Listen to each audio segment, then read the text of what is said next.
Gökteki yağdı yine, yerdekinde yakamoz var.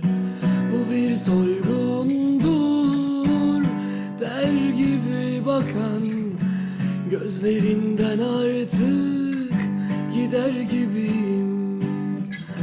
Gözlerinden artık gider gibiyim. Bahsetme kimselere, yaramızda kalsın. Sığmadık şiirlere taştık. Unutmadım yine, bir büyüklük bende kaldı. Ah kadehler kırıldılar sana bu gece. Bahsetme kimselere, yaramızda kalsın. Sığmadık şiirlere taştık. Unutmadım yine, bir büyüklük bende kaldı. Ah kadehler kırıldılar sana bu gece.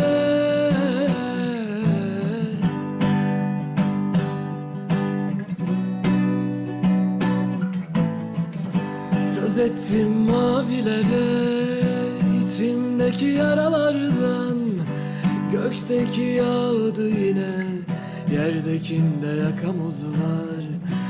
Bu bir soygundur der gibi bakan, gözlerinden artık gider gibiyim.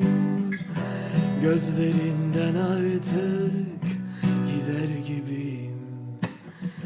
Bahsetme kimselere, yaramızda kalsın. Sığmadık şiirlere taştık. Unutmadım yine, bir büyüklük bende kaldı.